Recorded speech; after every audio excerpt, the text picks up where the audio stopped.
మన నియోజకవర్గాల నుంచి ఎంతమంది తరలి వస్తాం, ఆ రోజు మనకున్నటువంటి మన తపన ఏంటి, మనకున్న చైతన్యం ఏంటి, మనం ఎంతమందిని తీసుకురాగలుగుతాం, ఎంతమందిని ఈ ఆలోచనలకు మరచి వాళ్ళ ఆలోచన రగించగలుగుతామని చెప్పి మనం ఆలోచించుకోవాల్సిన అవసరం ఉంది. ఆ రోజు మరి ప్రతి గ్రామం నుంచి ఖచ్చితంగా మరి గ్రామ స్థాయిని బట్టి చిన్నదైతే ఒక 20-25 మంది, పెద్ద అయితే ఒక 50 మందిని మరి ఆ రోజు మీరు తరలి వచ్చినట్టయితే మరి తప్పకుండా ఈ కార్యక్రమాన్ని విజయవంతం చేసుకోవడానికి అవకాశం ఉంటుంది.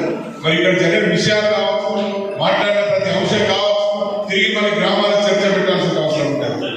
ఎక్కడ పోయినా ఒకటే మన చుట్టూ ఉన్న ప్రతి వ్యక్తిని చైతన్యపరచడానికి, ఆలోచింపజేయడానికి మనమేం చేయాలి, ఎట్లా చేయాలని ఆలోచించుకుంటేనే మనం తప్పకుండా తిరిగి అధికారాన్ని కైవసం చేసుకోవడానికి అవకాశం ఉంది. ఇప్పటికే పెద్దలు చెప్తా ఉన్నాం, కానీ చెప్పగానే ఇప్పటికే మరి ఉన్నటువంటి వ్యతిరేకత బట్టి మరి తప్పకుండా రాబోయే రోజుల్లో బీఆర్ఎస్ పార్టీ అధికారం చెప్తాము. కానీ అనుకోగానే సమరపడు కాదు, అని సమరపడి కూర్చుంటే కాదు, కానీ చివరి లక్ష్యం వరకు చేరేవారు, చివరి వరకు కూడా నిరంతరం పోరాటం చేసినప్పుడే దాన్ని మనం అందుకోగలిగే పరిస్థితి ఉంటుంది. అందుకొరకే వీరి మాటలు సమరపడి కూర్చుంటే అన్ని పోతే ఉన్నది పోతే ఉంచుకుని పోతుంది. ఈ వీరి మాటలు సమరపడద్దు. నిజంగా మనం కష్టపడి మన శక్తితో చూపించి మన చైతన్యం మీద ప్రజలకు తెలియజేసి, ప్రజల జరుగుతున్న కష్టాలను తెలియజేసి, మన బీఆర్ఎస్ పార్టీ సానుకూలంగా ప్రజలు మార్చుకు ప్రయత్నం చేసి మనం మళ్ళీ తిరిగి పూర్వస్థానం చేరుకోవాలని చెప్పి మీ అందరి సహకారంతో సాధ్యమవుతుంది. తప్పకుండా ఈ ప్రపంచంలో ఏది సాధ్యంగా ఉండదు, ఏది సాధ్యంగా ఉండదు, అన్ని సాధ్యమైతాయి. ఓర్పుతోని, ఆలోచనతోని మరి ఖచ్చితంగా మనం పట్టుదలతో పనిచేసినప్పుడు దేన్నైనా సాధించుకోవడానికి అవకాశం ఉంటుంది.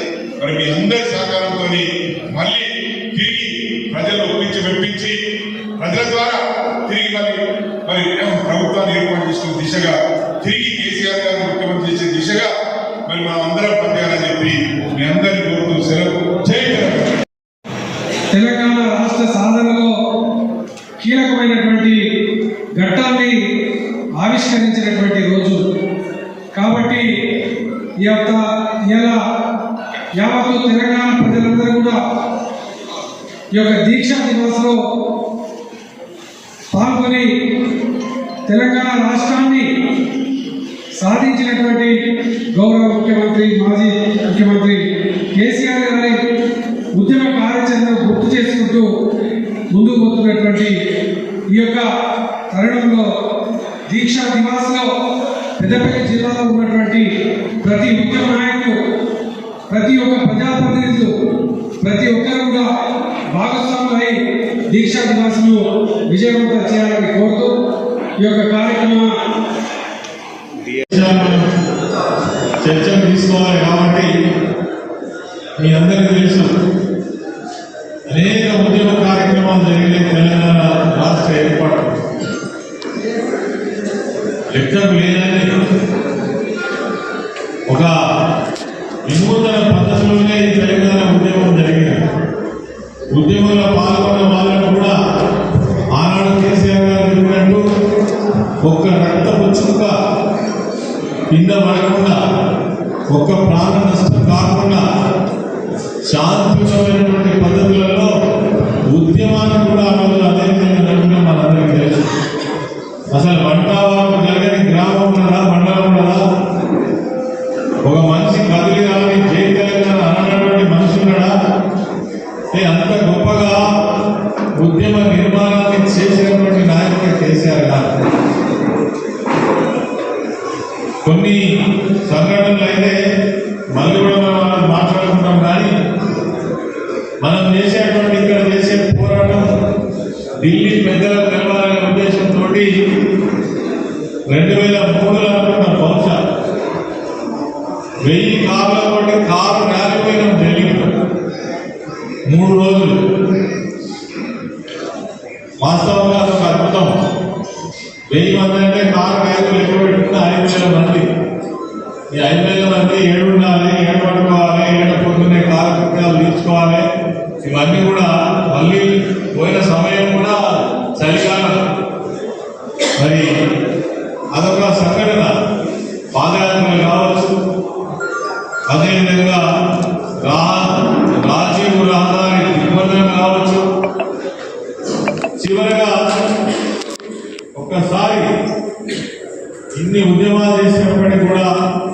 ప్రభుత్వానికి చీమ కొట్టినట్టుగా లేదు. తెలంగాణ వచ్చుడా, కేసీఆర్ వచ్చుడా, ఏదైనా ఒకటి జరగాలనేటువంటి ఒక తెగింపులో తీసుకున్నటువంటి నిర్ణయమే ఏదైతే మనం రేపు నవంబర్ 29వ తారీఖు చేయబోతున్నామో దీక్ష దివాస్.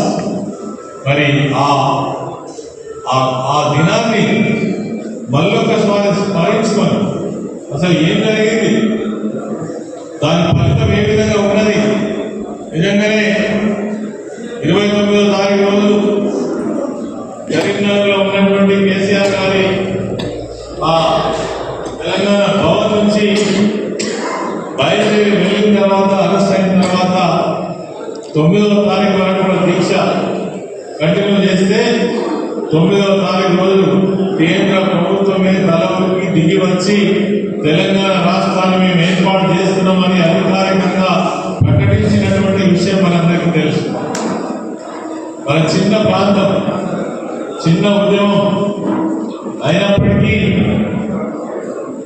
భారతదేశంలో ఉన్నటువంటి ప్రభుత్వాన్ని గడగడలాడించినటువంటి చరిత్ర కలిగినటువంటి ఉద్యమం.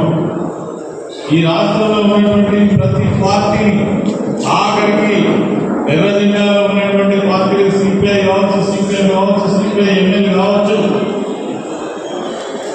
మావోయిస్ట్ పార్టీ కూడా తెలంగాణ ఉద్యమాన్ని సమర్థించేటువంటి పరిస్థితి ఆ రోజు క్రియేట్. ఎందుకు అంటే ఇది న్యాయమైనటువంటి డిమాండ్.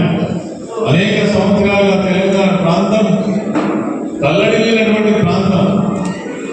ఆత్మహత్యలతో, ఆకలి చావులతో, వీడు భూములతో, నీళ్లు లేక, కరెంటు లేక, పంటలు పండక అనేక ఇబ్బందులు ఉన్నటువంటి ప్రభుత్వం. మరి ఎన్నోసార్లు తెలంగాణ ఉద్యమాలు వచ్చినాయి. 69లో జరిగినటువంటి ఉద్యమం చాలా పెద్ద ఉద్యమం. 300 మంది యువకులు ఆ రోజు తమ విలువైన ప్రాణాలు అర్పించినప్పటికీ కూడా తెలంగాణ రాష్ట్రం రాలే. 52 నుంచే మొదలైనటువంటి ఈ వివక్ష అన్ని చరిత్రకు సంబంధించినటువంటి అనేక ఘట్టాలు ఉన్నాయి. మరి అందులో ప్రధానమైనటువంటి విషయమే తెలంగాణ రావడానికి మూల కారణమైనటువంటి ఈ దినం ఏదైతే ఈ 29 దివస్ ఏదైతే ఉందో ఇది ఒక ప్రత్యేకమైన దినం. నిజంగా కూడా తెలంగాణ చరిత్రలో ఎప్పటికీ గుర్తించుకోవాల్సినటువంటి దినం. తెలంగాణ ఉద్యమకారులుగా ఎప్పటికీ మనం మరణం చేసుకోవాల్సినటువంటి దినం. మేము ఆ రోజు ప్రత్యేకంగా ఉన్నాం, అందరం కూడా ఉన్నాం. నాకు పెద్దపల్లి ఇన్ఛార్జ్ ఆ రోజు కూడా పెద్దపల్లి ఇన్ఛార్జ్ నేను సకల జిల్లా సమయాన్ని అనౌన్స్ చేసి కేసీఆర్ గారు దీక్షకు వెళ్ళిన తర్వాత అంబేద్కర్ విగ్రహం దగ్గర ఇక్కడ ఉన్నటువంటి నాయకులందరూ కూడా పెద్దపల్లి పోలీసులు అరెస్ట్ చేసినాడు. ఇక్కడ వాళ్ళు అక్కడ రైలు ఆగిపోయింది, ఆర్టీసీ బస్సులు ఆగిపోయినాయి, సింగరేణి వ్యవస్థ ఆగిపోయింది. ఎక్కడి వ్యవస్థ అక్కడ ఇట్లా మరి స్తంభించిపోయినటువంటి పరిస్థితి కేసీఆర్ గారి దీక్ష సందర్భంగా. ఇది ఆశాభాషి విషయం కాదు. దీనిలో చాలా మందికి ప్రజలకు అంటే తెలంగాణ ఉద్యమకారులు మనకు తెలుసు ఎంత గొప్పగా ఈ ఉద్యమం జరిగిందో, దీంట్లో ఎంతమంది ఉద్యమకారుల యొక్క మరి కష్టం, శ్రమ, వాళ్ళ త్యాగాలు ఉన్నాయో మనందరికీ తెలుసు. కానీ ఎవరైతే బయట ఉండి మాట్లాడేటువంటి రాజకీయ నాయకులు కావచ్చు, వాళ్ళకి ఏం తెలియదు, ఈ గుండె కొత్త తెలియదు. అందుకే మనకు బాధ అవుతుంది. తెలంగాణ రాష్ట్రాన్ని ఎందుకు తెచ్చినామో 10 సంవత్సరాలు చూపించింది కేసీఆర్ వాళ్ళు. ఏవైతే లేవో, కరెంటు లేదు, మొదలు కరెంటు తేవాలి, నీళ్లు లేవు, ప్రాజెక్టు కట్టాలి, నీళ్లు తేవాలి, వ్యవసాయం తాగులేవు, వ్యవసాయాన్ని మనకు పండగ. ఆనాడు వ్యవసాయం పండగ అంటే వ్యవసాయాన్ని పండగ చేసి వ్యవసాయానికి ఏమేమైతే కావాలో, రైతులకు ఏమేమి సపోర్ట్ కావాలో అవన్నీ కూడా చేసినటువంటి విధానం. అదేవిధంగా ఒకటొకటి చేసుకుంటూ వచ్చి 10 సంవత్సరాలలో బ్రహ్మాండంగా తెలంగాణ రాష్ట్రాన్ని గొప్పగా తీర్చిదిద్ది దేశంలోనే ఒక 2-3 రాష్ట్రంగా ఎదుగుతున్నటువంటి రాష్ట్రాలలో అభివృద్ధి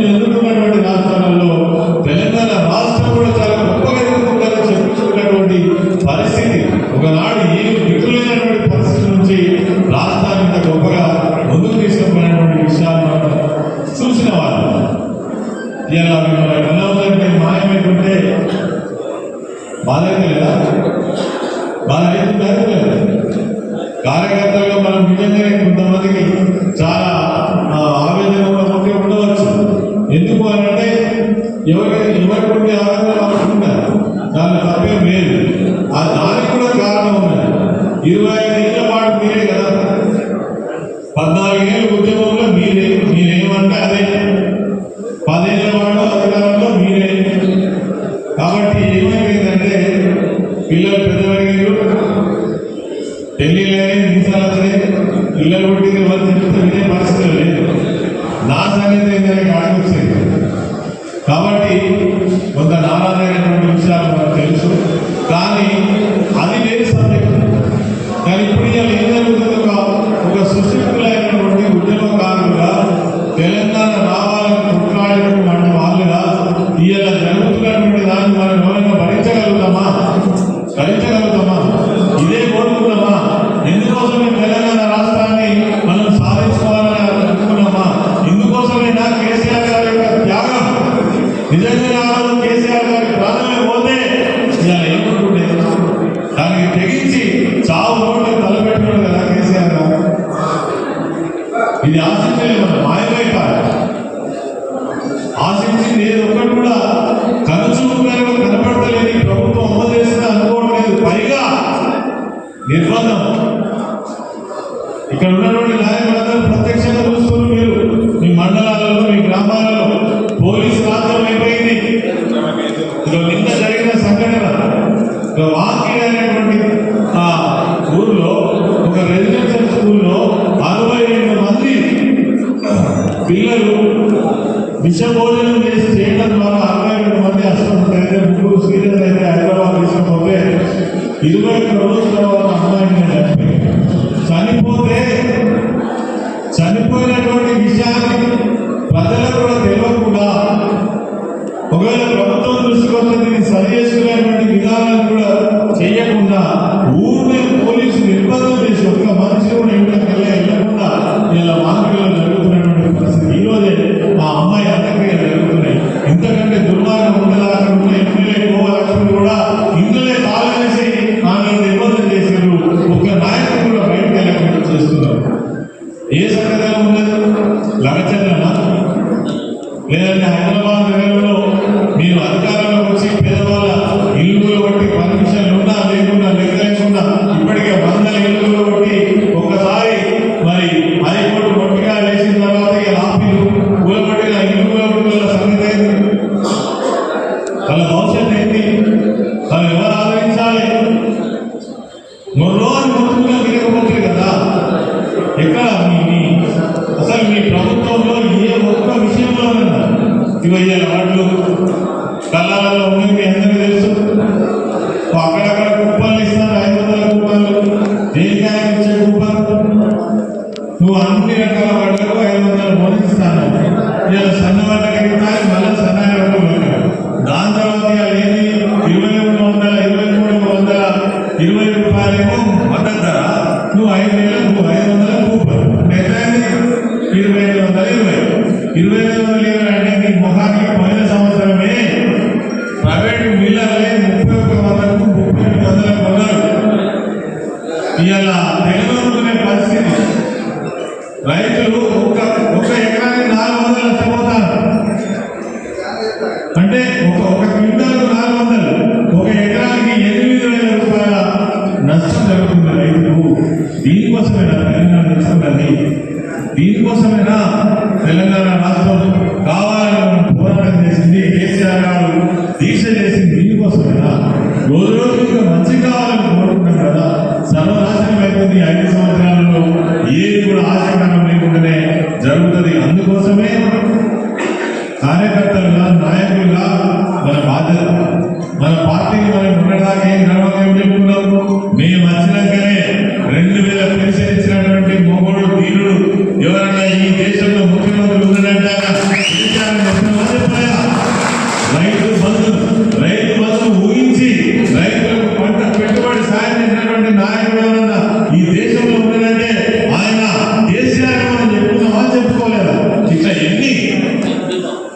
ఎటు చెప్తే అంటే ఎన్నో ఉన్నాయి కార్యక్రమాలు. ఇవన్నీ కూడా మనం సంతోషపడ్డాం. మా ప్రభుత్వాన్ని గురించి నాయకుల గురించి గొప్పగా చెప్పుకున్నాం. ఒక్కొక్క గ్రామాన్ని అద్భుతంగా తీర్చిదిద్దినాం. ఏ గ్రామంలో అభివృద్ధి జరగాలనే గ్రామం ఉంటుందా, ఏ మండలం ఉంటుందా, ఏ జిల్లా కేంద్రం ఉంటుందా, గతంలో ఇట్లా ఉండేదా, ఇప్పుడు ఉంటుందా, ఈ 5 ఏళ్లలో ఈ ఉన్న సెటప్ ఉంటుందా, సర్వనాశనం అయిపోతుంది. దానికోసం తిరిగి పూర్వ వైభవం రావాలంటే తెలంగాణ ప్రజలు ఏవైతే వాళ్ళకి అందించాలనే కోరిక కేసీఆర్ గారితో ఉంది, తెలంగాణ రాష్ట్రాన్ని సాధించి వాళ్ళకి అందించిందో అవి తిరిగి రావాలంటే కార్యకర్తలుగా బాధ్యత ఉండవచ్చు. మనకుండే కష్టాలు మనకు ఉండవచ్చు, కానీ ఆనాడు ఉద్యమకాలంలో మనం ఎవరు నాయకులు మనం ఇంకెవరన్నా కోల్గా చెక్క ఎక్కడ పిలిపిస్తే అక్కడ వేల సంఖ్యలో. నాకు తెలిసి 2001 మే 17వ తారీఖు మొట్టమొదటి సభ తెలంగాణ సినిమా గర్జన కరీంనగర్ నగరంలో జరిగింది. ఒక మంది తీసుకొచ్చిందా, లక్షల మంది ఇట్లా చీమల పుట్టలాగా వచ్చినటువంటి చరిత్ర మనకు లేదా? ఇలా నేను దయచేసి మీరు అందరూ కూడా కోరేది ఒకటే, మళ్ళీ గట్టిన ఉద్యమం జరగాలి. ఈయన విలువపాయ, ఆయన రమ్మనపాయ, ఈయన బండి వేడపాయ, ఆయన భూగడపాయ, ఆయన భూగడపాయ, ఇవన్నీ మనం ఉన్నప్పుడు చేసినాం, చేసే కారణం చేసినాం. ఇప్పుడు కాదు, ఇప్పుడు ఉద్యమం మళ్ళీ తిరిగి మరో ఉద్యమం లాగానే మరి మనం ఈ ప్రభుత్వం మెడలు ఉంచాలంటే, తిరిగి పూర్వ వైభవం రావాలంటే, ప్రజలకు మీరు జరగాలంటే అందులో మన భవిష్యత్తు కూడా ఉంటుంది. నీ పార్టీ మంచుకున్నప్పుడే నీ భవిష్యత్తు కూడా నల్లే ఉంటుంది. ఐదు కౌన్సిలర్ కావచ్చు, ఎంపీ కావచ్చు, జడ్పీ కావచ్చు, సర్పంచ్ కావచ్చు, ఎమ్మెల్యే కావచ్చు, ఎవరేమైనా నీ భవిష్యత్తు కూడా కళ్ళనే ఉంటుంది. కాబట్టి ప్రజలు బాగుండాలంటే, మన పార్టీ భవిష్యత్తు కూడా బాగుండాలంటే, మనం రాజకీయ నాయకులుగా ఉండి ప్రజలకు నాలుగు మంచి పనులు చేసే అవకాశం కూడా రావాలంటే రావచ్చుగా ప్రజల పార్టీ మంచిగా ఉండాలి. అందులో భాగంగా జరుగుతున్నటువంటి అరాచకమైనటువంటి ప్రభుత్వానికి వ్యతిరేకంగా ఇక మనం ఆనాడు చేసినటువంటి త్యాగం చేశారు. ఒకసారి గుర్తు చేసుకోవాల్సిన అక్కడ ఉన్నది, ఇది ప్రజలకు తీసుకుపోవాల్సిన అక్కడ ఉన్నది. అందుకే కేసీఆర్ గారు మన పార్టీ అధినేత ఆదేశాల మేరకు మరి రేపు 9వ కార్యక్రమాలు అనడం జరిగింది. పెద్దపల్లి జిల్లా అందరికీ తెలిసిన చిన్న జిల్లా, 3 నియోజకవర్గాలే ఉన్నాయి. మరి మనం కూడా చాలా గొప్పగా చేసుకోవాలి. చాలా ఒక నిమిషం అయిపోయింది, 2 నిమిషాలు అయిపోయింది. చిన్న జిల్లా చాలా గొప్పగా చేసుకుందామనే ఉద్దేశంతో ఈ యొక్క ప్రిపరేటరీ మీటింగ్ పెట్టాం. గొప్పగా చేద్దామా లేదా? చేద్దామంటే మీ అందరూ పట్టు పడితేనే అవుతుంది. ఇందాక నేను విచారించాను, ఇక్కడ కుర్చీలో కూర్చుని మీరు మాట్లాడాలంటే మనకు ఏమన్నా 260 గ్రామాలు మండలాలు, 11 మండలాలు, 260 గ్రామాలు అంటే నాకు తెలిసినంత వరకు మెంబర్స్ కూడా మనం కొన్నిసార్లు చేసిన లేకుండా ఒక్కొక్క ఊర్లే 500, 300, 400 మెంబర్షిప్ ఉంటుంది. రేపు ఇటువంటి ఉద్యమ కార్యక్రమానికి 260 గ్రామాల నుంచి 10 మంది రాదు. ఒక ఊరికి 10 5 దాకా ఊరికి 10 వస్తే కూడా 2600 మంది, 2600 మంది. దానికి తోడు జిల్లా కేంద్రం ఉన్నది, గోదావరి కేంద్రం ఉన్నది, తర్వాత మంత్రి కేంద్రం ఉన్నది, మా ధర్మారం కూడా ఇందులోనే వస్తుంది. ధర్మారం కూడా మేము కూడా మా నాయకులు వేదిక మీద ఉండరు. మా సుల్తానాబాద్ పెద్ద పట్టణమే ఉన్నది. మా దయచేసి నేను వేదిక మీద ఉన్నటువంటి నాయకులకైతే ప్రత్యేకంగా మోసం చేసింది అనేటువంటిది ప్రతి ఒక్కరు నిర్ధారణకు వచ్చింది. కాబట్టి దయచేసి వచ్చిన ప్రతి ఒక్కరు మరి 29వ తారీఖు రోజు దీక్ష దివస్ మాత్రం బ్రహ్మాండంగా సక్సెస్ చేయాలని నాయకులందరికీ కింద కూర్చున్నటువంటి మా ముఖ్య